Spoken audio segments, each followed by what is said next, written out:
오늘 하나님께서 우리에게 주신 이 말씀을 통하여 하나님께서 놀라운 은혜로 특별히 예수 그리스도의 어떠하심에 대하여 우리가 피상적으로만 혹은 머리로만 알고 있던 이 모든 것들이 우리의 전인 가운데 온전히 심겨지고 이해가 되어지고 그것들을 재료 삼으셔서 성령 하나님께서 우리 속에 우리의 믿음을 더욱더 크게 전과 다르게 더 성숙하도록 생성하시는 그런 귀한 은혜들을 경험하기를 간절히 소원합니다. 빌라도가 이제 정치적으로 그죠? 정치적으로 이제 99단이에요. 그러니까 굉장히 위선적이에요. 그러니까 뭐 예수님을 위하는 척인 것처럼 보이기도 하고 왔다 갔다 하는 모습을 보이죠. 그런데 하나님께서 주신 기회가 있었어요. 그렇죠? 위선적이지 않고 예수님의 어떠하심을 그 아내에게 주신 꿈을 통하여 바르게 깨닫고 예수님을 정말로 바르게 재판의 자리에서 그에게 합당한 무죄를 선언하고 이렇게 할 수 있는 기회를 주셨음에도 결국 자신의 안위를 더 사랑하는 죄인 된 모습을 우리가 함께 보았죠. 그렇게 예수를 십자가에 못 박으라 광분하는 그죠? 악다구니를 쓰는 그 모든 백성들 앞에서 물을 가져다가 손을 씻었어요. 그러면서 죄 없는 예수님을 십자가에 죽인 죄값은 내가 아닌 너희들에게 있다 하는 모습을 보였죠. 그래서 그거 자체가 굉장히 독특한 게 뭐냐면 이제 그 행위를 통해서 이제 예수님이 죄가 없다라는 것을 보여주는 거예요. 더불어 그렇게 자기도 이거에 대해서는 이 결정과 이 판결에 대해서는 나는 죄가 없다라고 선언을 하지만 전자는 맞지만 후자는 유효하지가 않다는 거죠. 자기가 아무리 그렇다고 해서 자기에게 하나님이 주신 권력은 하나님이 합당하게 주신 칼이에요. 그러니까 칼이라고 하는 건 바르게 휘둘러야 되잖아요. 그렇죠? 이게 고기 자르는 칼을 정육점에서 써야지 그거를 사람을 어떻게 해야 하는데 쓰면 이제 잘못된 거 아니에요? 그런 것처럼 하나님이 주신 권력이라고 하는 칼은 바르고 정당하게 써야 되는 거거든요. 공의에 맞춰서. 공의 안에서 써야 되는데 그 공의 안에서 그 칼을 쓴 게 아니란 말이죠. 그러니까 손을 씻었다고 해서 빌라도가 죄가 없는 게 아니다. 그래서 영원히 고통받는다. 우리 사도신경, 우리 신앙 고백을 통해 영원히 고통받고 있어요. 그렇게 아무리 죄를 씻는 방법을 스스로 고안하고 동원을 해도 피 흘림 없이는 죄사함이 없는 거예요. 피 흘림이 없이는 죄사함이 없어요. 하나님의 공의는 바로 그거예요. 피 흘림이라고 하는 건 결국 죽어야 된다는 얘기거든요. 그러니까 죄 졌으면 죽어야 돼. 율법한테 두드러 맞고 하나님한테 끌려와가지고 심판받고 영원한 사망 가운데 던져지는 것, 그게 바로 죄에 대한 하나님의 합당하신 반응이에요. 그걸 이제 보여주는 말씀이 피 흘림이 없이는 죄사함이 없다는 거죠. 그런데 의로우신 예수님, 메시아이신 예수님, 참되고 영원한 재판장이요 심판주요 영원한 왕이요 선지자이시며 우리의 참된 대제사장 되신 창조의 말씀 그 자체 로고스 되시는 예수님을 알아보지 못하고 바르게 반응하기는커녕 십자가에 못 박으라라고 채찍질 당하라 내어준 죄는요, 하나님의 공의 앞에서 피 흘림이 없이는 죄사함이 없는 거예요. 피할 길이 없는 거예요. 손을 씻고 너희들이 죄다, 그래 우리 죄다, 우리 자손에게 돌려라 뭐 이런 거 한다고 해도 뭔 방법을 사람들이 고안을 하고 뭐 하고 진짜 없어졌나 보다 아무리 그렇게 하고 설령 마음에서 뭔가 이렇게 좀 자유한 듯하던 느낌적인 느낌 이런 게 난다고 해도요, 사람은 하나님의 공의 앞에 벗어날 수가 없어요. 그렇게 스스로 무죄하다 선언하여도 왜 그러냐면 정죄하는 것, 죄를 정하는 것, 이게 죄다 아니다라고 죄를 정하는 거 있죠. 정죄하는 것, 그리고 죄를 용서해 주는 사죄하는 것, 그리고 죄가 없다라고 선언해 주시는 것, 무죄하다 선언하시는 것, 정죄와 사죄와 그리고 무죄의 선언은 이건 오직 하나님의 주권이에요. 그렇기 때문에 빌라도는 뭐가 될 수밖에 없어요? 죄인이 될 수밖에 없는 거예요.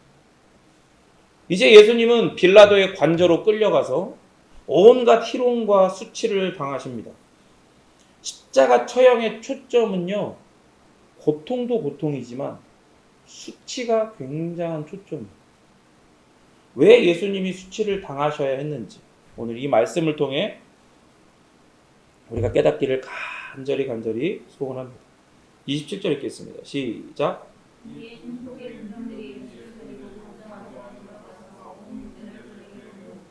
이걸 직역해서 번역을 하면 그때 총독의 군인들이 예수를 관저로 데려갔고 온 부대가 그 주변에 모였다.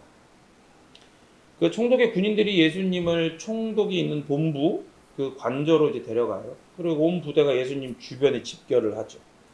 이 부대라고 할 때 스페이라라고 하는데 이게 대략 600에서 1000명 사이의 규모가 되는. 그래서 군인들은 팔레스타인에 거주하는 비유대인들, 이게 이방인들로 구성이 된 로마 군인들이죠. 예루살렘에 주둔하고 있는 거죠. 그런 군인들이에요. 그리고 로마인들은 그들의 식민 지배를 공고히 하기 위해서 공개적으로 항상 형벌을 집행했어요. 그러니까 혹시나 그죠? 이런 지금 전에 봤던 것처럼 바라바가 그냥 강도가 아니고 여기 함께 이제 매달리게 될 예수님과 함께 매달리게 될 좌우의 그 강도들도 분명히 원래는 바라바가 대장이었고 좌우에 있는 사람이 한 패거리였을 거란 말이에요. 이 사람들이 정치범이고 혁명가고 유대인들 입장에서 보면 독립투사들이고. 그러니까 어떻게 해요? 지금 이 처형이 공개적으로 이제 관례이기 때문에 그래서 공개적으로 이제 로마 제국에서 그것들을 실행을 하고 그것들을 벌써 본보기를 보여주는데 이게 보통 일이 아니잖아요. 들고 일어날 수도 있고 같은 그런 패거리들이 갑자기 이렇게 몰래 나타나가지고 이렇게 십자가에서 구출해낼 수도 있고 여러 가지 시나리오가 가능하니까 어떻게 하는 거예요? 부대가 이제 모이는 거죠. 싹 모여가지고 이거 일련의 어떤 그런 좀 반란의 여지나 이런 것들을 미리 대비하겠다 모이는 거죠. 그 분위기가 이제 상당히 이제 얼마나 살벌해지겠어요. 28절 읽겠습니다. 시작. 군인들은 예수님의 옷을 벗기고 자기들의 자주색 옷을 입혀요. 로마 군인들 이제 이렇게 그려진 일러스트 보면 대부분 이렇게 투구에 이렇게 댕겨 있죠. 이렇게 뭐라 그러죠? 그거를 뭐라 하는데 이제 이렇게 깃털 같은 거 달렸잖아. 고개 빨간색이죠. 그리고 이렇게 살짝 걸친 것 같은. 걔네들은 갑옷 제대로 안 입잖아요. 홍장 같은 거 살짝 얇은 거 하나 입고 뭐 이렇게 둘러요. 이렇게 시뻘건 같은 빨간 청 같은 걸 두르죠. 그거를 자주색 옷을 입혀요. 이게 뭐냐면 예수님은 흥미거리로 대하는 거예요. 지금. 당시에 왕을 상징하는 표시는요. 그런 자주색 옷이 있었고 그리고 왕관이 있고 그리고 홀이 있어요. 지팡이 같은 거. 이 끝에 그 왕권을 상징하는 어떤 그런 뭐가 딱 달려있는 상징물이 달려있는 그런 홀 같은 게 있는 거예요. 지팡이 같은 게. 그게 왕을 상징하는 표시예요. 그러니까 자주색 옷이 왕을 상징하기 때문에 로마 군인들은 자기들이 입고 있던 주황색 망토를 입히죠. 29절 읽어볼까요? 시작.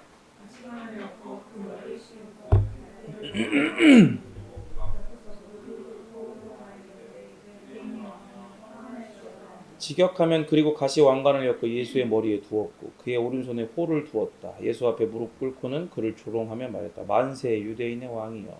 갈대라고 번역된 게 이제 홀처럼 이제 그렇게 지어준 거예요. 놀리는 거지. 군인들은 황금빛이 나는 왕관 대신에 가시덤불을 잘라 머리에 씌우죠. 왕이 잡는 홀을 오른손에 둬요. 그리고 갈대잎을. 그리고 이렇게 군인들은 예수를 조롱하기 위해 주변에 있는 물품들을 이렇게 대충 가져다가 이렇게 하는 거예요. 그리고 군인들이 예수 앞에 무릎 꿇고 만세 유대인의 왕이여라고 조롱을 합니다. 이게 로마 황제 카이사르, 로마의 황제를 위한 표현이에요. 그래서 전쟁에서 승리한 황제가 자주색 옷을 입고 홀을 들고 앉은 채 막 입성을 하면 백성들이 좌우로 도열을 해서 만세 왕이여 이렇게 하는 게 이제 이 표현인 거예요. 이제 아베 카이사르 이렇게 하는데 이게 백성의 환호를 이렇게 받고 들어오는 거죠. 그거를 제안하는 거예요. 자기들이 이제 왕을 대할 때 로마 군인들이 왕을 대할 때는 항상 그렇게 하니까 이제 이 예수님한테도 그렇게 하는 거예요. 근데 이제 어디의 왕이야? 유대인의 왕이라고 조롱을 하는 거지. 이 조롱하다 엠파이조라고 하는데 41절에 두 군데에서 계속 반복이 됩니다. 예수님께서 세 번째 순환 예고에서도 이미 말씀하신 바예요. 이 장면들이. 마태복음 20장 17절부터 19절까지 읽겠습니다. 시작. 예수께서 예루살렘으로 올라가려 하실 때에 12 제자를 따로 데리시고 길에서 이르시되 보라 우리가 예루살렘으로 올라가노니 인자가 대제사장들과 서기관들에게 넘겨짐에 그들이 죽이기로 결의하고 이방인들에게 넘겨주어 그를 조롱하며 채찍질하며 십자가에 못 박게 할 것이나 제3일에 살아나리라. 로마 군인들은 예수님을 조롱했어요. 그런데 그들이 조롱한 내용 자체는 이게 뭐 물품 이상한 거 같다가 뭐 대충 하고 그랬지만 그 내용 자체는 정확했단 말이에요. 그죠? 예수님은 왕이시죠. 참된 왕이시니까. 그러니까 경배를 받아야 마땅해. 그런데 이런 경배, 이따위 경배는 아닌 거죠. 빌라도, 종교 지도자들, 지나가는 무리가 예수님을 향해 외친 조롱과 멸시의 말들이 사실 내용 자체는 그 진리에 맞는 거야. 그런데 의도가 뭐예요? 전제가 조롱이었다. 조롱. 30절 읽겠습니다. 시작. 그들은 예수께 침을 뱉었고 호를 빼앗아 그의 머리를 때렸다. 조롱은 더 잔인하게 이어지죠. 이 사람들이 십자가 처형의 전문가들 아니겠어요? 그러니까 때마다 시마다 그런 정치범들 있을 때마다 이렇게 일벌백계로 다스리는 것처럼 그렇게 이제 이스라엘 백성들 보라고 공개 처형을 하는 거예요. 골고다에서. 거기서 이 사람들이 맨날 하는 짓이 이건 거예요. 십자가에 못 박아 죽이기 전에 조롱하고 때리는 과정을 진행을 해요. 그래서 그 전에 예수님을 이렇게 채찍질했죠. 그래서 이미 기진맥진. 그냥 그대로 둬도 과다 출혈로 죽을 거야. 아마. 그런 상태에서 이런 짓을 또 하고 있는 거예요. 근데 여러분 보세요. 유대 법정에서도 유대 지도자들이 예수님한테 침 뱉었잖아. 조롱하는. 그러면서 군인들도 예수님 향해 침을 뱉어. 유대 법정에서 유대인들처럼 로마의 이 망나니들, 그죠? 사형 집행하는 거 우리 옛날에 망나니라고 했잖아요. 그런 것처럼 이들도 호를 빼앗아 예수님의 머리를 때려. 머리에는 가시로 만든 면류관이 있었으니까. 예수님의 고통이 얼마나 말로 하기에, 표현하기에 힘들겠어. 너무나 큰 고통 가운데 계시는데 그 육체적 고통을 떠나서 이제 그런 조롱을 당하십니다. 근데 예수님이 진짜 뭔가 반란을 꾀하고 그런 자격과 능력과 신분이 안 되는데 한번 넘보다가 그런 진짜 정치범으로 그렇게 한번 어떻게 한번 해보려 사람들 우 해주니까 한번 해보려다가 이렇게 됐다고 하면 그러면은 마음이 괴롭진 않겠지. 근데 예수님은 그런 게 아니다. 전혀 그런 게 아니다. 하나님의 백성을 인도하는 자리에 있던 지도자들이나 총독의 군대나 그 군인들이나 잔인하기로는 다를 바 없는 모습을 어떻게 보면 예수님 앞에서 명확해지는 그러니까 우리가 여러분들 경험하셔서 알겠지만 예수님을 전하고 하나님 나라 복음을 전하고 그리고 또 여러분의 삶 자체가 하나님 나라의 어떤 가치관과 세계관에 맞춰서 살아가기 위해서 애를 쓰다 보면 그러면 여러분은 우리는 진리를 위해서 진리를 따라 살잖아요. 그러니까 우리가 이 두 다리는 이 세상이라고 하는 사단이 불법적으로 찬탈해가지고 지금은 사단이 왕처럼 다스리고 있는 것처럼 보이지만 사실은 하나님 나라가 이미 예수님으로부터 본격적으로 시작되었기에 눈에 보이지 않는 그 하부에서부터 지금 무너져 가고 있는 거예요. 그러니까 더 발악을 하는 거죠. 가면 갈수록. 근데 어쨌든 눈에 보이기에는 이제 그렇게 세상에 이제 사단이 주인인 것처럼 살아가는 이 세상 속에서 우리도 이 두 다리를 이 땅 가운데 디디고 산단 말이에요. 그러나 우리는 뭘로 살아요? 두 다리를 이 땅에 디디고 살아도 우리는 믿음으로 이 세상 가운데서 진리를 따라 살아가게 된 존재란 말이에요. 그래가지고 우리가 우리의 삶 가운데 두 다리를 디디고 살아가는 우리의 일상을 살아가던 중에 어떨 때는 하나님께서 정말로 더 우리의 삶 가운데 예수 그리스도의 복음과 하나님 나라의 가치와 세계관을 확연하게 선명하게 드러내야 할 상황과 관계와 갈등들과 그런 시간과 때를 만나게 하신단 말이에요. 그럼 그때 우리가 경험하는 게 뭐예요? 그 전까지 두 다리로 살아왔던 이 세상이 그래도 어느 정도는 상식적이고 나와 관계 맺고 있던 사람들이 상식적인 관계와 이해 속에서 살아가고 있었는데 하나님이 그렇게 우리에게 주신 진리와 은혜를 드러내라고 하실 때는 진리가 드러나는 순간 갑자기 상식적이던 관계와 모든 것들이 너무나 비상식적으로 돌아가는 걸 경험한다. 아니 저렇게까지 나한테 막 막말을 하고 저렇게까지 나한테 괜히 이렇게 악감정을 품고 저런 식으로 나를 대할 일이 아니야. 그 전에 그런 관계가 아니야. 그런데 그랬던 사람들이 그랬던 관계가 갑자기 내가 예수님을 믿는 사람으로서 진리를 따라 예수 그리스도 복음을 드러내고 하나님 나라의 가치를 드러내고 하나님 영광을 위해 살라고 애를 쓰는 과정 가운데 부딪히는 순간 진리가 우리 밖으로 확연하게 드러나는 순간 갑자기 상식적이던 모든 것들이 비상식적으로 돌아선단 말이에요. 여러분 생각해봐요. 유대인들 입장에서, 이스라엘 사람들 입장에서 로마의 이 이방인들, 개보다 못한 이방인들과, 물론 지금 자기들을 무력으로 점령하고 있지만 하나님의 법을 따라, 율법을 따라 경건하게 살기를 애쓰고 소원하는 이 유대인들의 입장에서 얘네랑 우리가 레벨이 같냐고.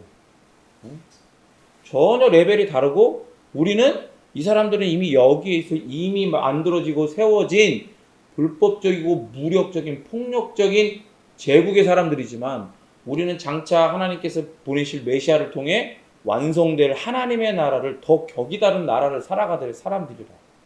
그 나라를 꿈꾸고 있는 사람들이, 이 사람들은. 그죠? 그런데 지금 어떤 비상식적인 일이 보이고 있어요? 예수님이라고 하는 진리가 딱 그들 앞에 서가지고 오히려 하나님의 계획을 따라 이렇게 조롱을 당하고 비참하게 수치를 당하시는 이 자리에서, 그러나 여러분 보세요. 우리가 전에도 그런 거 있잖아요. 돈 같은 거 딱 보여주고 막 밟고 막 꾸기고 침 뱉고 한다고 이 돈이 5만 원짜리면 5만 원짜리가 밟고 침 뱉고 뭐 더러운 거 묻힌다고 해서 이 5만 원짜리가 1,000원짜리가 되는 게 아니잖아. 그죠? 그런 것처럼 그것과 비교할 수 없게 예수님한테 그런 수치를, 그런 모욕을 줬다고 해서, 조롱했다고 해서 예수님의 어떤 진리되심이 변해?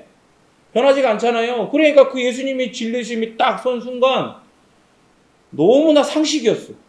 유대인들, 그리고 이 이방 민족, 걔보다 못한 이방 민족, 이 로마 사람들과 이 갭은, 이 밸류는 너무나 차이 나는 게 상식이었는데, 예수님이 진리로 딱 드러나는 순간 어떻게 돼요?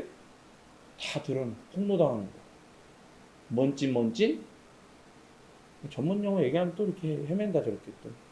먼찐, 도찐, 개찐. 뒤에서, 도찐, 개찐. 도찐, 개찐이야. 하나님 보시기에 진리 앞에 아무리 거룩한 척하고 뭐하고 해도 다 결국엔 다 죄인들이라고. 그러니까 하는 짓이 어떻게 돼요? 똑같아지죠.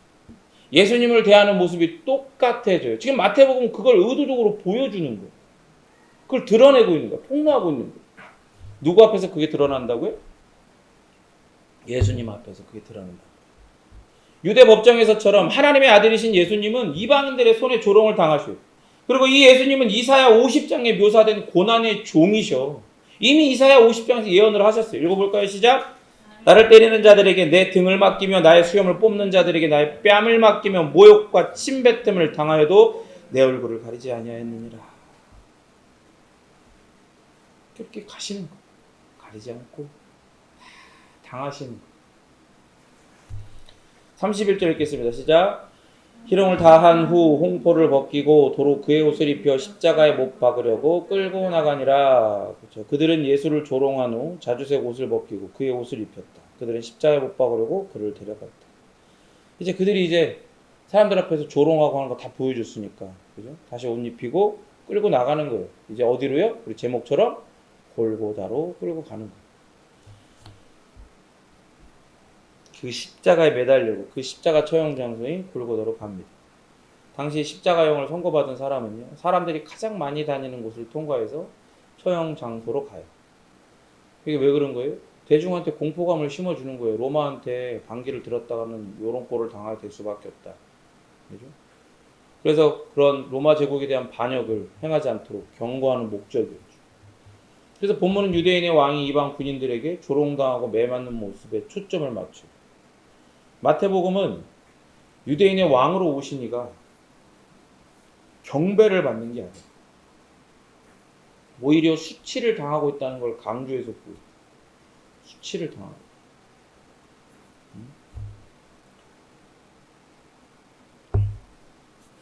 우리는 유대 재판과 로마 재판의 과정을 지켜보면서 예수님은 죄가 없는 의인이라는 걸 너무나 객관적으로 알 수 있어요.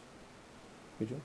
그냥 우리가 믿음으로 예수님 죄가 없지, 이게 아니라 이 일련의 마태복음을 통해서 보여준 일련의 과정들을 보니까 두 법정에서도 그들도 무의식 중에 예수님이 죄가 없다는 걸 인정하고 있는 걸 봤단 말이에요.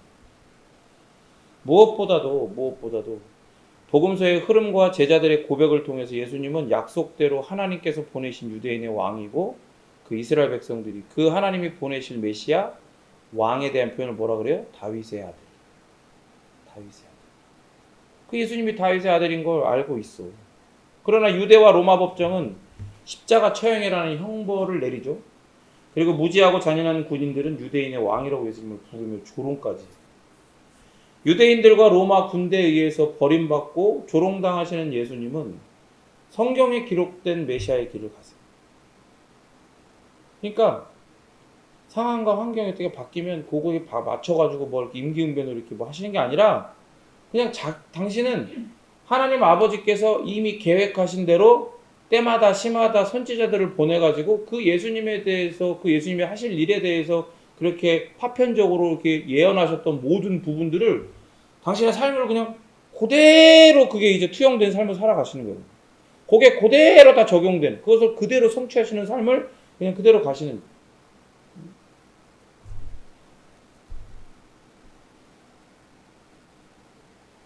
예수님은 단 한 번도 자신의 구원을 위해서 힘을 쓰지 않으셨어요. 그러니까 뭘 당할 수밖에 없어요? 고난당할 수밖에 없죠. 그러니까 예수님은 무슨 메시아? 고난의 메시아. 근데 이게 얼마나 이상한 단어예요? 절대 붙으면 안 되는 단어야. 그죠? 절대 붙으면 돼. 이게 아메리카노 이렇게 뜨거운 아이스 아메리카노 주세요. 이렇게 하면 똑같은 거. 그죠? 절대 붙으면 안 되는. 뜨거운 아이스 아메리카노가 어딨어. 예수님 앞에 예수님이 메시아인 걸 알아. 근데 메시아가 고난을 받는 이게 말이 안 되는 거거든요. 특별히 이스라엘 사람들이 그들이 하나님의 말씀을 자기 나름대로 해석하고 물론 이 자기 나름이라고 하는 좋은 표현이 아닙니다. 자기 나름대로 부정적으로 잘못 뒤틀었고 해석했을 때 메시아는 철저하게 어때야 돼? 다윗보다 더 위대한 왕, 더 힘이 있는 왕, 로마를 때려잡고 로마보다 더 큰 하나님의 나라를 만들어서 우리에게 선물할 그 메시아야 되는 거예요. 근데 그 메시아가 무슨 메시아로 왔다고요? 고난의 메시아로 오신 거지. 그러니까 세상은 그걸 어떻게 해? 조롱하고 버리는 거지. 야, 너 같은 게 무슨 메시아냐. 말도 안 되는 소리 하고 있네. 야, 하나님이 그렇게 얘기 안 했어. 무슨 하나님이 무슨 메시아를 그렇게 얘기했어. 근데 여러분 얘기했어요, 안 했어요? 하나님은 그렇게 말씀하셨죠.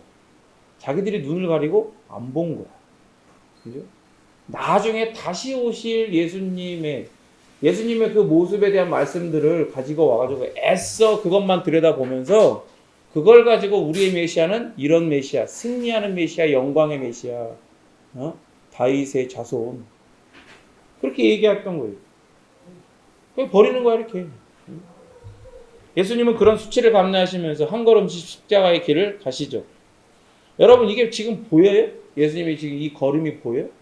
수치를 겪고 계시지만 이게 당신의 죄 때문이 아닌 수치를 겪으시면서도 내가 왜 이런 수치를 당해야 하는가라고 한마디 항변을 안 하세요. 너희들 내가 원래 누군지 아냐? 그런 말씀 한마디를 안 해요. 제가 예전에 성교비를 마련하기 위해서 그 동네에 있는 편의점에서 한 3개월 정도 그 야간, 밤새면서 하는 야간 그 알바를, 편의점 알바 한 적이 있어요. 근데 편의점 알바를 하다 보면 여러 그 사람, 그런 군상의 사람들을 만나거든요. 근데 어떤 사람은요, 이렇게 두 손으로 잔돈을 안 줬다고. 그 들어올 때, 어서오세요. 이렇게 정리 같은 거 하거나 다른 사람 계산하고 있으면 어서오세요 못 할 때도 있잖아요. 어서오세요 안 했다고. 술 먹고 들어와가지고 아주 깽판을 쳐요. 근데 등치가 이러니까 생긴 게 이래가지고 막 뭘 이렇게 하지는 않는데 아주 떨어지면서 이렇게 하지. 근데 그 왜 그런 거예요? 자기 무시했다는 거야. 자기를 무시했다고. 그러니까 술김에도 자기를 무시했다라고 하면서 자기가 느끼게 어떤 그런 신호나 어떤 그런 느낌이 들면 어떻게 해요? 아주 그냥 막 쌍욕을 하면서 흔히 요즘 말로 개진상이 되는 거예요. 근데 무슨 예수님 봐봐. 예수님은 진상이 아니라 뭐예요? 예수님은 진리잖아. 그죠? 예수님은 로고스 진리시라고요. 이 세상을 창조하신 로고스 진리란 말이에요. 진리 대신 예수님이 지금 여기에 와가지고 하셨던 일들을 봐요. 하셨던 일들과 사역과 선포했던 메시지들을 봐요. 하나님 나라가 여기에 왔다. 근데 뭐 해야 된다? 너희들은 죄인이니까 이 하나님 나라와 상관이 없고 들어갈 수 없다. 볼 수도 없고 발견도 할 수 없다. 그러니까 뭐 해라? 회개해라 말이야. 회개해야 이 하나님 나라 가운데 아버지에게로 아버지의 나라에 들어갈 수 있는 길이요 진리요 생명된 나를, 진리된 나를 너희가 발견케 되고 너희들이 그렇게 믿게 돼서 이 나라에 들어갈 수 있고 이 나라에 포함될 수 있으니 너희들이 회개해야 된다. 하나님 나라 가까웠다. 그거 선포하셨어요. 계속해서 어딜 가든 어느 지역을 가든 여기가 뭐 갈릴리 이방 지역이든 예루살렘 들어오셔서 하셨든 간에 누구를 만나든 항상 이 말씀 하나님 나라 복음만 전하셨단 말이에요. 왜? 이게 이 죄인들에게 가장 절실하고 유일하게 필요한 생명 같은 복음입니다.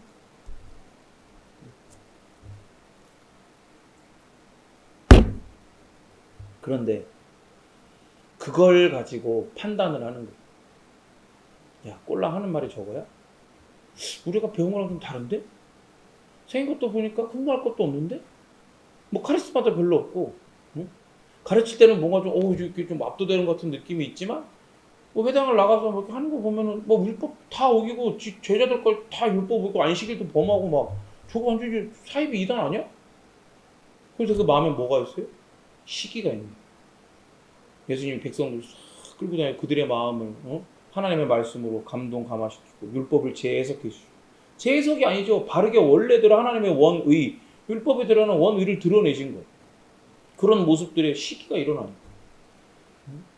그렇게 계속 우리 전해봤죠. 계속 이렇게 쌓인 거예요. 지금 그동안 예수님이 본격적인 공생의 사역부터 지금까지 계속 쌓여와가지고 여기서 지금 폭발이 되는 거예요. 이런 식으로.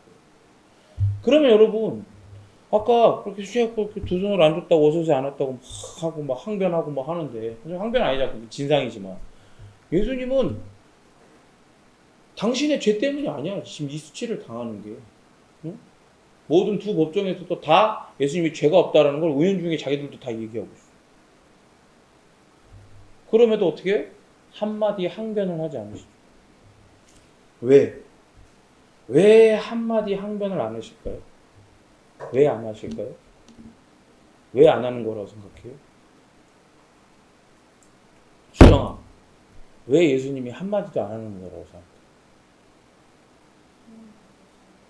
어? 뭐라고?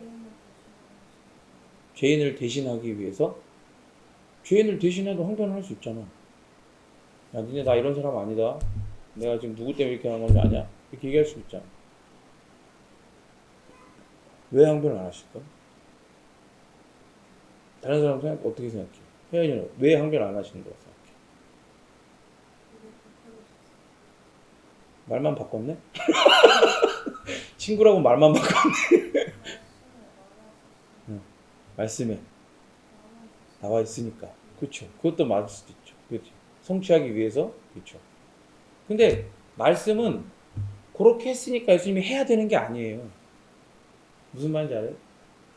하나님의 구원의 방법을 하나님께서는 다 보고 계셔. 예수님께서 어떠한 순종과 성취를 하실 것들을 다 알고 계시고 그것들을 선지자의 입술에 주셔가지고 그것들을 이 과거 가운데 구약에서 선포하게 하신 것 뿐이에요. 선포했다고 해서 예수님이 그 일을 하는 게 아니라 영원한 현재를 살고 계시는 영원 가운데 계신 하나님의 눈에는 예수님이 하신 그 하실 일들이 이미 보이는 거야. 현재로 보고 계시고. 그래서 그 일들을 이 선지자 입술 가운데 주셔서 선포하게 하신 거야. 파편적으로. 저마다. 그죠? 그러니까 어떻게 보면 그거는 맞는 말이지만 뭔가 부품이 하나가 빠진 거야. 부품이 하나가 빠진 거야. 설교를 준비하면서 이게 궁금했어. 이게. 그게 왜 그러냐면 이거예요. 어떤 존재가 있거든요. 어떤 존재가 있는데 이 존재는요.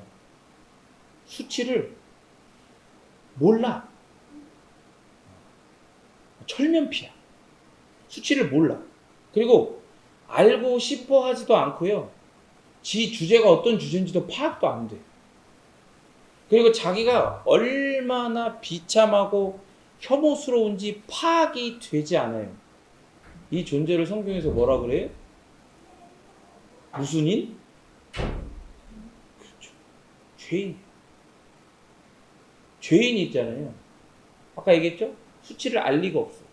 알고 싶어 하지도 않고 지 주제가 무슨 주제인지도 파악도 안 돼.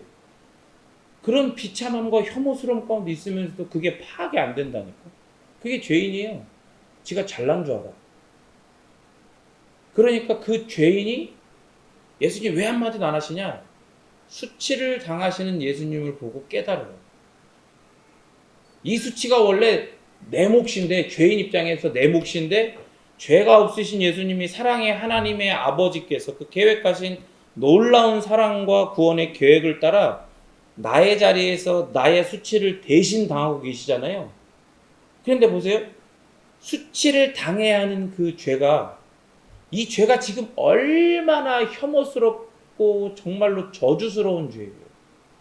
하나님께서 당신의 사랑하는 아들을 십자가 내어 주시고 죽임 당하게 하시는 게 아니라, 여러분 제가 맨날 얘기하잖아요. 십자가에서 예수님을 죽인 건 하나님 아버지야.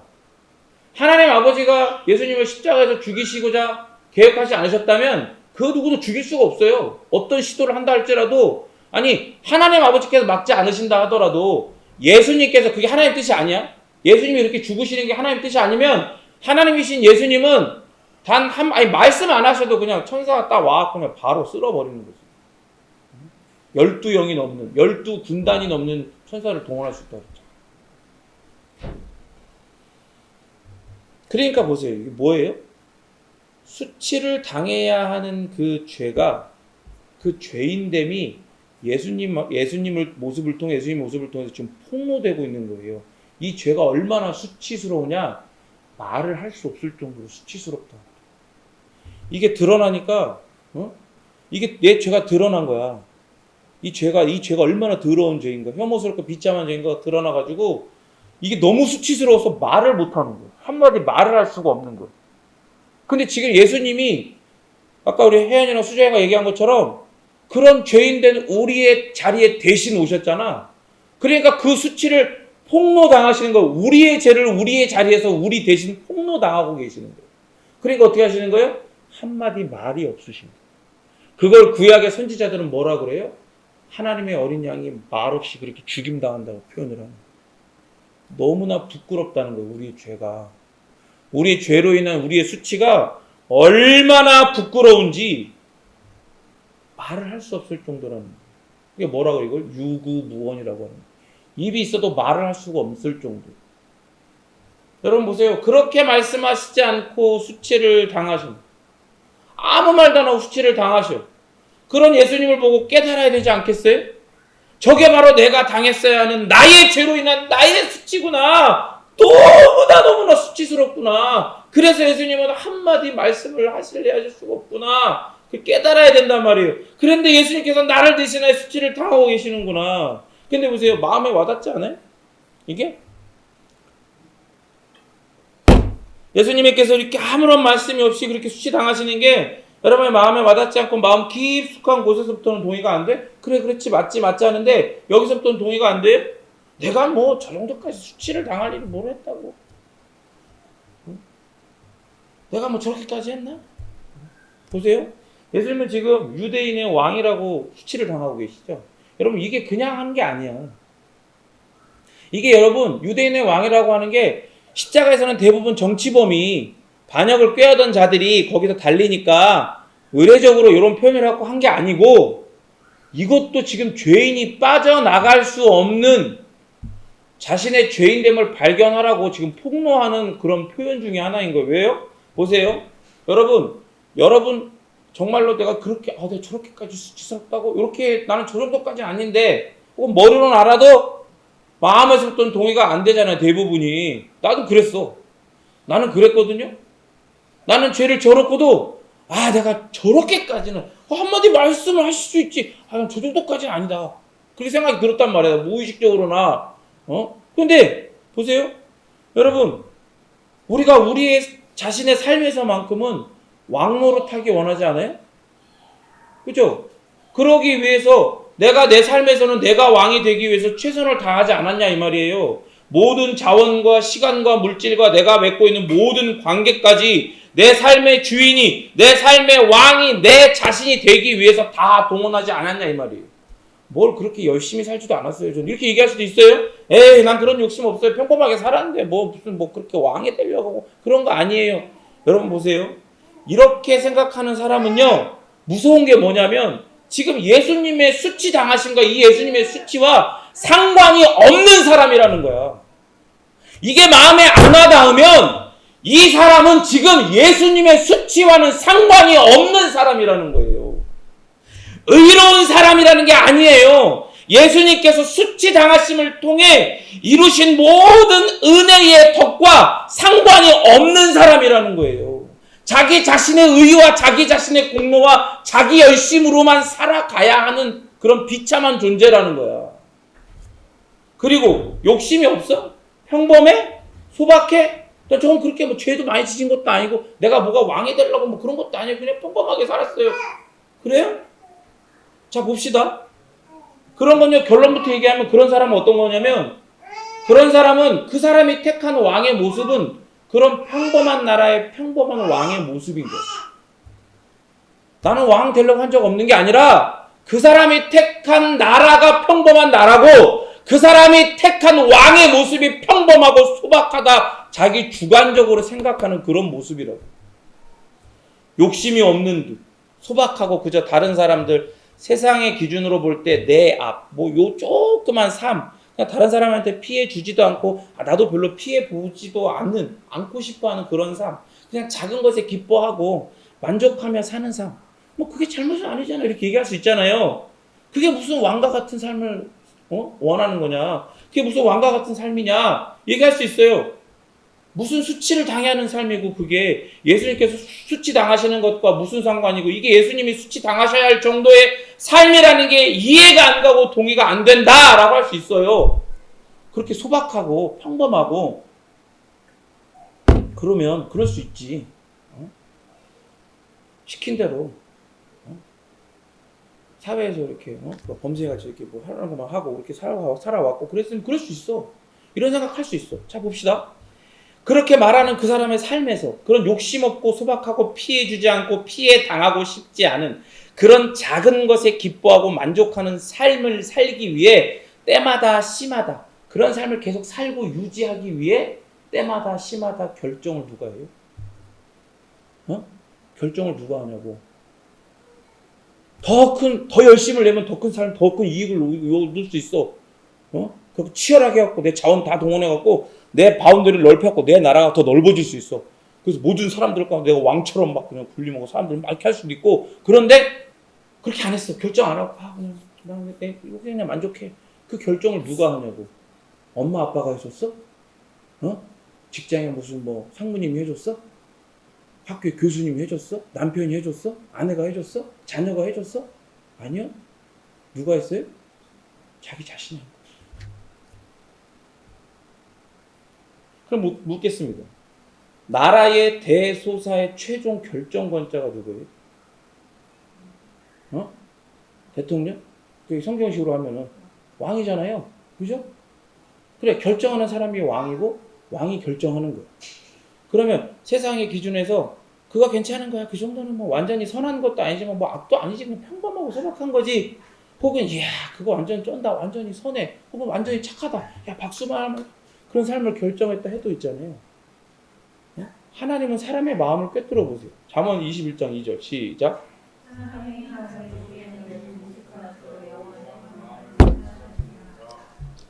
여호와는 마음을 감찰하십니다. 감찰하셔. 감시하고 관찰하셔. 다 봐. 싹 털어. 숨길 수가 없어. 여러분 CCTV에는요 사각지대가 있어요. 사각지대가. 그런데 여호와의 감찰에는 사각지대가 없어.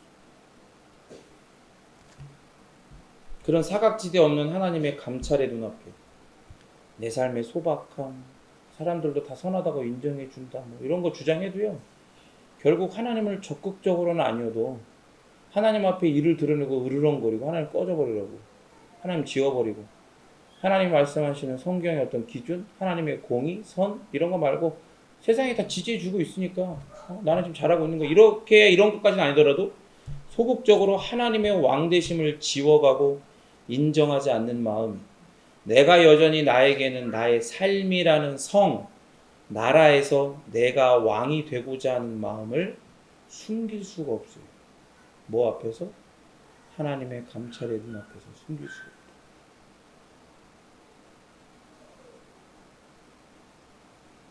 예수님은 지금 그런 왕이 되려고 하는 나 때문에, 아니 이미 나의 삶에서 내가 왕이라고 생각하는 나 때문에 지금 뭐라고 조롱당하신 거예요? 유대인의 왕이라고 조롱당하고 수치를 당하고 계신 거다.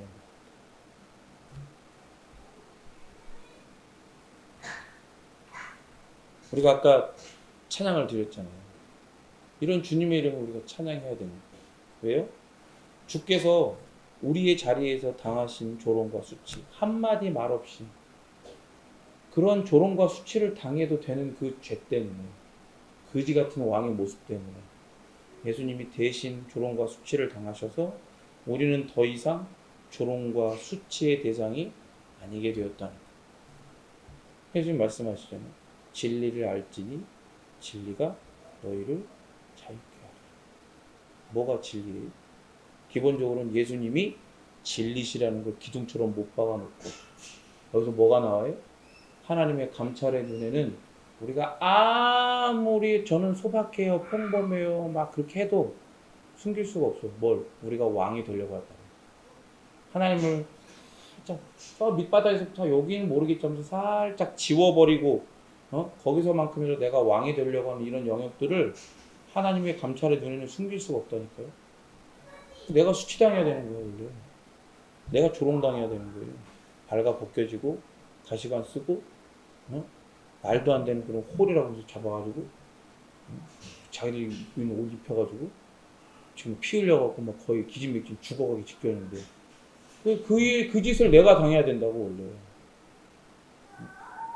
그런데 예수님이 우리 자리에서 한마디 말 없이 조롱과 수치를 다 당하심으로 이제 우리는 그 예수님을 믿으면 그 예수님을 믿는 믿음 안에서 우리는 그 조롱과 수치의 대상이 아니게 된 거예요.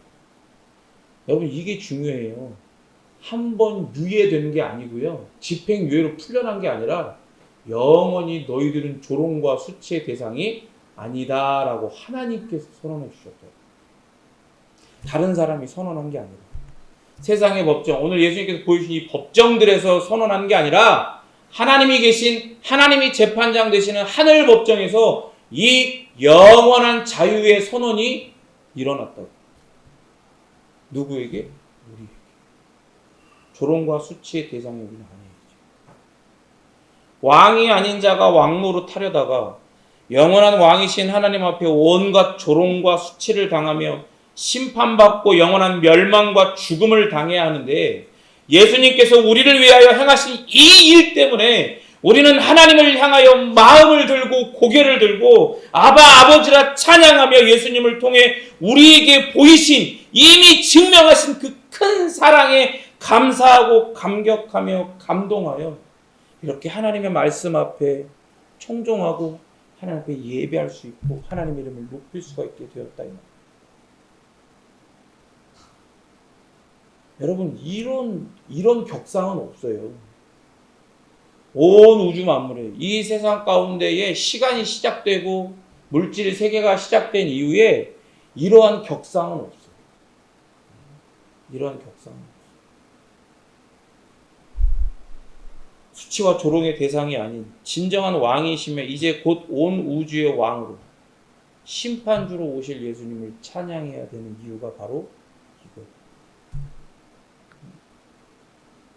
여러분 여러분의 마음 가운데에 저는 이 말씀이 여러분의 마음을 찔렀으면 좋겠어요. 쪼개놨으면 좋겠어요. 해 집어놨으면 좋겠어요.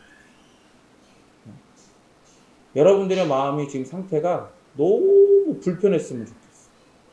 이방인들처럼 불편했으면 좋겠어요. 유대인들처럼 백성의 장로들, 바리새인과 서기관들, 대제사장들처럼 여러분들의 마음이 이 말씀 앞에 불편했으면 좋겠어요. 여러분 왕이 되려고 하는 여러분의 삶의 영역 있죠? 없어요? 없으면 올라가 자.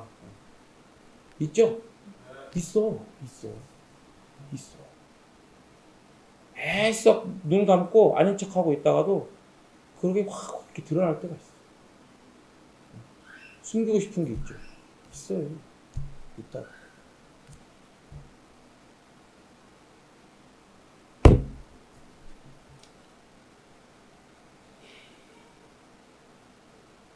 예수님이 그런 조롱과 수치를 당하시면서도 하나님이 너는 내가 보내는 어린 양이니까, 양이 그렇게 죽을 때, 죽임 당할 때 한마디 말 없이 그렇게 죽으니까 너도 그렇게 똑같이 죽어라라고 해서 그렇게 죽임 당한 거야. 양이 그러니까 예수님이 그래야 되는, 그게 어디 있어? 앞뒤가 바뀐 거지. 보여주시는 거야. 양을 통해서 예수님이 왜 그렇게 치복하셨느냐를 보여주시는 거야. 양이 미련하잖아요. 그죠? 근데 미련하고요, 눈도 어두워요. 얘네들은. 그래가지고 그 인터넷에서 그 유튜브 같은 거 가끔 짧보잖아요. 그러면 이제 긴급 이제 그 레스큐, 그 구출하는 거. 이렇게 막 호주나 이런 데 막 양 많이 하는데 이 양을 막 방목하고 막 불러들이고 하잖아요. 근데 그러다 보면 가끔 양들이 막 이렇게 없어져. 이제 뭐 잡아먹히지. 근데 잡아먹히지 않고 운 좋게 살았는데 못 돌아오는 애들이 있어. 그런 애들 나중에 왜 긴급 구조를 하는 줄 알아요? 걔가 무슨 양인지 손뭉치인지 모르겠어.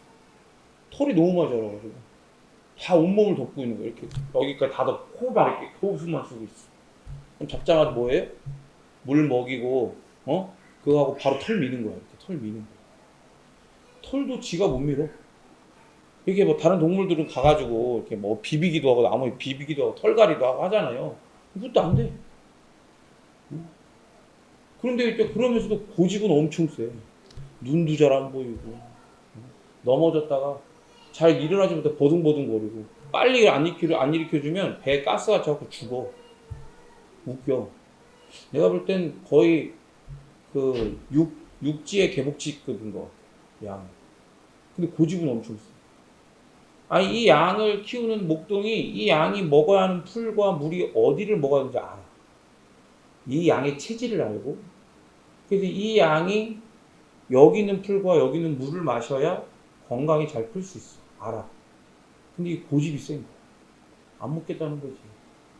더 이상 나왔다고 질렸다는 거야. 지가 먹고 싶은 거 어쨌든 지 맘대로 가는 거야. 고집 부리고. 그거 가다가 어떻게 해? 안 죽으면 다행인 거야. 그렇게.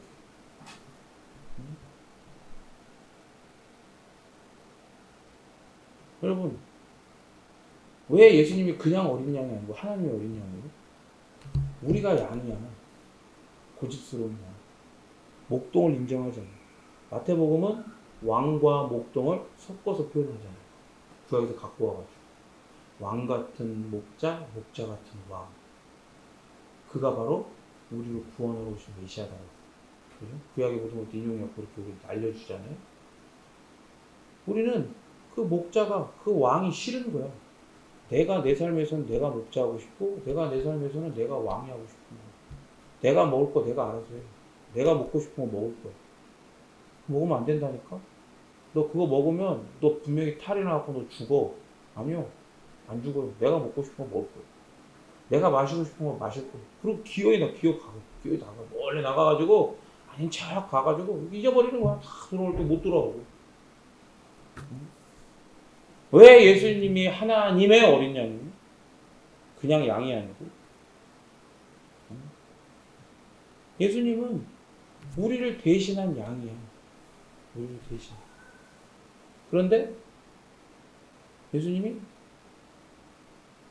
너무나 연약하고 아까 하연이가 농담으로 이모한테 혜연이 뭐 제일 나약해 보여 이렇게 얘기하던데 사람의 눈에 볼 때는 예수님은 진짜 나약해. 보세요.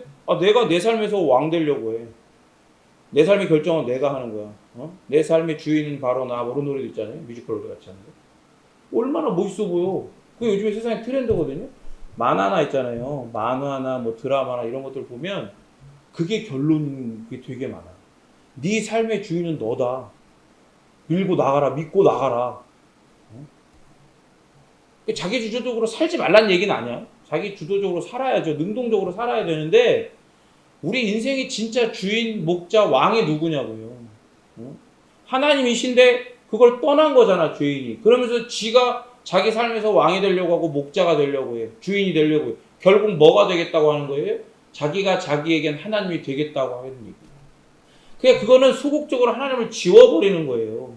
내 삶에서 하나님을 완전히 지워버리고 예수님을 완전히 지워버리고 내가 내 삶에서 하나님이고 모든 결정을 하는 목자인 동시에 왕이라는 얘기야. 근데 예수님은 전혀 그런 모습이 없어요. 당신의 뜻대로 하는 게 아무것도 없어.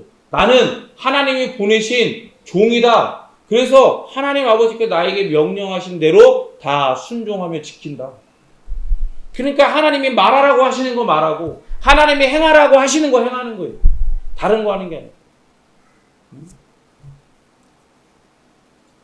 예수님이 기도의 내용을 봐봐. 언제? 예수님 하나님 나 이거 원해요. 이거 들어주세요. 우리가 하는 기도처럼 그렇게 기도해요? 아니요. 하나님 아버지께서 당신에게 이루라고 하신 그 모든 것들을 이룰 수 있기를 더욱더 간구하잖아요.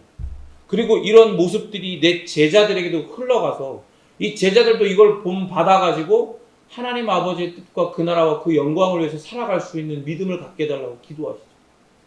주기도문의 내용이 뭐야? 결국 그거예요. 아버지를 향한 그 기도를 드리고 이 기도에 대한 내용들이 내 삶으로 완전히 합치가 되어지도록 먹고는 살아야 되니까, 입고는 살아야 되니까 그런 필요들을 이것을 위해서 채워달라고 우리의 기도가 있는 거예요. 주기도는 결국 그걸 보여주는 거예요. 예수님은 세상에 볼 때 다 왕이야. 여기도 왕, 저기도 왕, 전시니까 전왕, 이왕, 기왕, 안왕, 다 왕이야, 다 왕. 다 왕인데 예수님은 와가지고, 예수님 분명히 왕이잖아. 왕이잖아. 왕 같은 목자, 목자 같은 왕이잖아. 근데 예수님은 와가지고 왕처럼 안 해. 종처럼 굴어. 종처럼 굴어. 근데 종인데 거기에다가 한없이 긍휼해. 그 사람들이 볼 때 어때요? 저건 이상한 거야. 종자가 다른 거야. 저거는 이상한데? 저거는 왕이 아닌데? 그러니까 뭐라 그래요? 성경은? 그런 예수님은 하나님의 어린 양이라고 얘기해요. 왜 예수님이 하나님의 어린 양으로 와야 됩니까? 우리가 다 왕처럼 굴려하기 때문에 예수님이 왕으로 오십니다.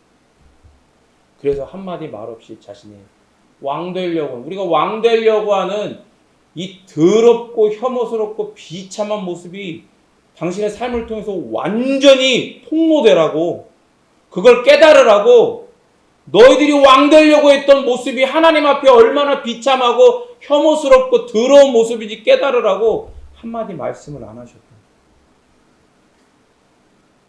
여러분, 하나님의 모든 자비하심으로 여러분에게 간절히 구합니다.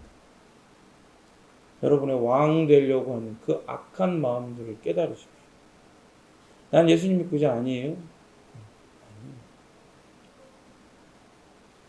여전히 남아있어.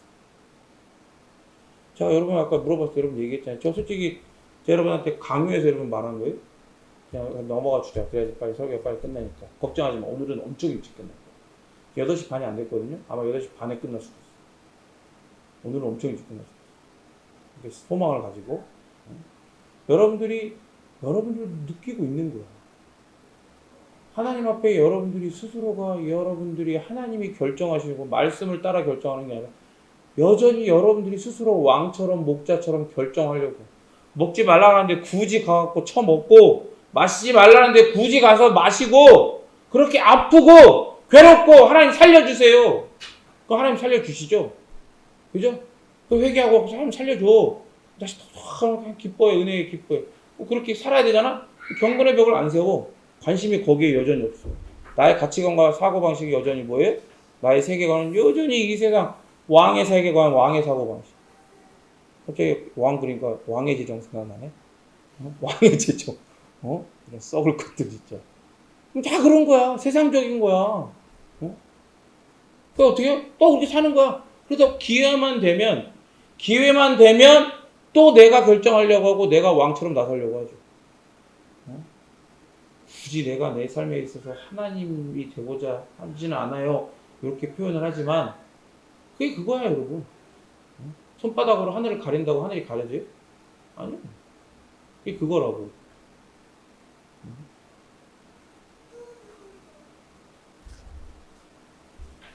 깨달아야 돼. 통회하고 자복하는 게 뭡니까? 하나님 앞에 다 토해내는 거예요. 저 밑바닥에 하나님 앞에 감추고 싶고 하나님 요건 모르시겠지, 요거는 모르셔야 되는데 라고 하는 것까지도 다 쏟아내는 거야. 다 자백하는 거야. 다 자백하고 그러지 못하고 있는 내 자신을 안타까워하고 슬퍼하고 그 비참함을 애통해하는 거, 그게 통해고 다 부는 걸, 그게 자복이에요. 좋습니다. 여러분, 예수님이 여러분들 만나주셔가지고 인격적으로 예수님 만난 경험들이 있어요. 회심을 했어요. 그 단회적 회심을 통해서 이제 회심적 삶의 구조로 들어왔어. 그럼 묻겠습니다. 그렇게 통회하며 자복하면서 하나님 앞에 기도한 적이 얼마나 있어? 그 이후에 나는 이미 통과했어. 그럼 통과해서 자신 있어요? 나는 왕이 아니라 예수님처럼 그렇게 섬기는 모습으로, 낮은 모습으로 하나님의 말씀을 따라 경건의 벽을 세워서 그 경건의 벽이 보여주는 증명해 내는 여러분의 정체성과 여러분의 삶의 방향성에 합당하게 살아가고 있어요? 아니죠? 그러면 여러분은 회심적 삶의 구조에 들어왔으면서도 자꾸 후진 놓고 뒤로 가려고 애를 쓰고 있는 거예요. 고속도로를 달려가고 있는 차가 갑자기 후진기어를 넣는다고 생각해보세요. 어떻게 될 거예요? 갈리는 거야. 미션이 갈리는 거야. 죽어. 괴롭죠. 여러분, 그렇게 괴로워하지 말고 하나님 앞에 자신의 것들을 감추고 싶고 하나님이 모르셔야 되는데 라고 생각하는 영역들을 여전히 끌어안고 끙끙대고 있고 때로는 혹은 그거를 즐기고 있는 여러분의 비참함을 보면서, 그걸 보면서 슬퍼해야 돼요. 예수님이, 이 존귀하신 예수님이 오늘 이 자리에서 십자가를 목전에 둔 이 자리에서 왜 한마디 말씀 없이 아무런 항변 없이 수치와 조롱과 모욕을 당하셨는지 우리는 하나님 앞에 정직하게 마주보고 하나님 앞에 그 수치가 바로 저의 수치, 그 모욕이 제가 당해야 할 나의 죄로 인해 나의 왕 되려고 하는 나의 이 악함과 죄악 때문에, 나의 이 비참함 때문에 바로 예수님이 내 대신 당하신 그런 수치이며 모욕이며 조롱입니다. 고백할 수 있어요. 여러분, 다시금 회개하십시오. 회개하셔야 돼요. 회개하셔야 돼요. 모든 걸 내가 결정하려고 했던 것도, 여러분이 결정하려고 했던 모든 것도, 하나님보다 앞서서, 말씀보다 앞서서 내가 결정하려고 했던 모든 순간들을 떠올리며 회개하셔야 돼요. 그 마음들, 왕이 되려고, 하나님이 되려고 하는 그 마음들을 회개해요. 하나님께서 정직하게 회개하는 자에게 참된 용서의 은혜를 경험케 해주십니다. 여러분, 구원에 대한 얘기를 하는 게 아닙니다. 이해를 잘 하셔야 돼요. 여러분들이 어느 지점에 와 있는지, 어느 지점을 걸어가고 있는지를 생각해 보셔야 돼요. 여러분들을 구원하시기 위해서, 회심케 하기 위해서 예수님이 지금 이 자리에 서신 것도 맞지만, 이 모욕과 조롱을 당하시는 것도 맞지만, 그렇게 하나님께서 주신 이 회심의 은혜를 지나 이 회심적인 삶의 구조에 들어와 예수님을 닮아가고 예수님을 따라가는 이 삶 가운데서도 예수님은 계속해서 회개하고 하나님의 거룩이 너희의 삶 가운데 온전히 채워져 밖으로 드러나기를 원하셔서 지금 오늘 아무런 말 없이 수치와 조롱과 모욕을 당하십니다. 그걸 기억하며 하나님 앞에 시간 기도했으면 좋겠습니다. 하나님, 예수님이 나를 위해서, 이 예수님이 어떤 분이신데 지금 나의 왕 되려고 하는, 하나님 되려고 하는 나의 이 약함 때문에 말없이 이 수치와 조롱과 모욕을 당하시고, 그렇게 하나님 앞에 통회하며 자복하기를 진심으로 축원합니다. 시작하면 우리 아까 배웠던 찬양 그 와이프 좀 불어라 얘기 좀 해주세요.